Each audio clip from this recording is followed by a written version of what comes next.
Welcome to the Emisarios Unidos de Luz channel. If you enjoy this near-death experience story, consider giving it a like and subscribing to the channel. Now let's start with the story.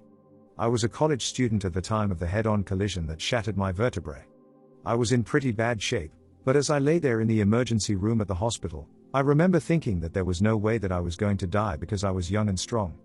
I didn't believe in God or the afterlife, and I thought that if I was to die, I would simply wink out of existence. I was young and strong, yes, but even the strength of youth is no match when pitted against one's destiny, and I did in fact die on the operating table at the hospital. Yet the flame of my existence wasn't so easily extinguished either, and instead of an eternity of oblivion, I awakened to an experience of the realm of spirit and of the light and love of God. My first experience of the spirit realm occurred when my spirit body lifted out of my physical body. In the moment of my separation from the physical body, and as I hovered above it, it became immediately apparent that my former spirit was the real me and that my body was not who I was, but rather something that I connected with during my life on earth. Immediately after leaving my body, I became aware that I was able to be in several places at once, and to focus my attention on multiple things simultaneously. At the same time that I focused on the surgeons operating on my body, I was in the hallway outside the operating theater listening to a conversation between two nurses. As the surgeons operated, I became aware of two light-bodied beings who appeared to be robed in light at the foot of the table that my body was being operated on. Those ancient light beings or angels appeared as beings of great beauty, but whether they were male or female, I wasn't able to determine. The light beings communicated to me via the light that their eyes emanated, and they used the same light to heal my broken body.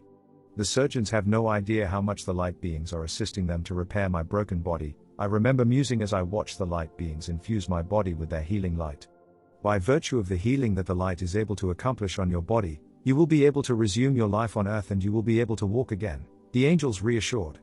Suddenly, I heard the heart monitor in the operating theater raise an alarm, and I could see on the screen of the heart monitor my heart signal flatline. I knew at that moment that my body had died, and in spite of the angels' reassurances, I believed that I had reached the end of my earthly life. In my out-of-body experience, I experienced a most profound sense of oneness with everything, and the experience of oneness resonated with my core so deeply that I really wasn't sure if I wanted to return to life on earth. I felt a profound love for everyone and a heartfelt desire for their peace and happiness. It was then that I became aware of a tunnel through which I was transported extremely rapidly. As I traveled through the tunnel, I saw the most beautiful stars in the night sky as I looked skyward. I then began to experience a life review, and during that review, I relived the most significant moments of my childhood. In the review, I relived those moments in which I was kind or most in touch with God, and I relived the moments of which I knew within the depth of my being at the time that I should have been kinder and less judgmental towards others. Through the review, it was flagrantly evident that I was a person only associated with those of my clique and was conceited to the degree that I looked down on those who prayed for me. During the life review, I could see that the souls of those who prayed for me were stunningly illuminated with light, and from the vantage point of spirit, I felt ashamed and embarrassed for the way I felt or acted towards them in the past. I felt such an overwhelming regret for the way that I regarded those people, that I resolved to myself that from that moment forward not to merely judge people based on their actions and for the face they present to the world, but rather, to look to the deeper being and to the deeper motivations animating the superficial personality. My journey through the tunnel had come to an end, and it was at the end of the tunnel that I found myself surrounded by the most beautiful landscape. In that paradise, the grass was so deeply green and perfectly uniform in color that it appeared as if nothing had ever touched it. In that nirvana, I sensed with my being that it was a place so perfect in every aspect, a place devoid of all things unpropitious. It was a realm in which everything exploded with life, and I knew within my being that I was indeed in that place people referred to during my life as heaven. Love is all that matters, and love is all that we take with us. Be like a little child, were some of the messages that arrived in my thoughts as I entered heaven. And as I heard those messages, I beseeched God that if I was to return to my life in the body, that He would make His presence felt in my life in order to inspire me and fill me with hope. Soon after my arrival in heaven, my grandfather appeared before me. He was the only one of whom I knew had passed through death's door, and one whose heart I always thought of as pure, and it was through the synergy of our essences in heaven that I experienced the unfettered effulgence and purity of unconditional love. Do you want to continue forward into God's light? My grandfather asked. It was when I replied in the affirmative that I began to feel my essence drawn into the light of absolute purity, the light of God. The love of God not only appeared to me as a bright light but also as something that I could feel in the core of my being, a love that touched my soul in a way that cannot be expressed in words. The love of God was so vast that it felt as though I was struck by an atomic bomb of love. It was God's love that made me realize how we as humans deny ourselves the experience of love because we are ever aware of our fear-sponsored obligations, and it is that fear that tends to be in control of our lives.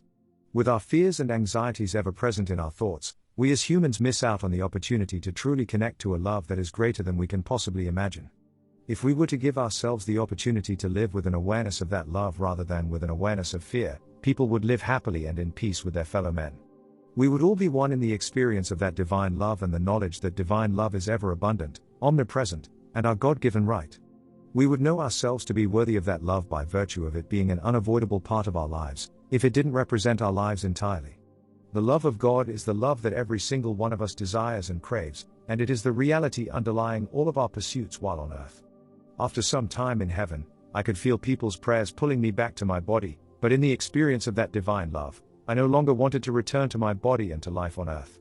It is your destiny to be a teacher, God said. In my disappointment, I implored God to permit me to stay with him. I could hear God begin to laugh while being forcefully thrust back into my physical body. I believe our souls are similar to those of travelers or warriors. We're all trying to learn something here via the dramas that fill our earthly lives. I believe those of us who remember God's love and those of us who remember heaven have already won the battle. It doesn't even matter what happens because we know that God's love is always present, abundant, immense, and unconditional. Sure, we make mistakes, but we never lose God's love.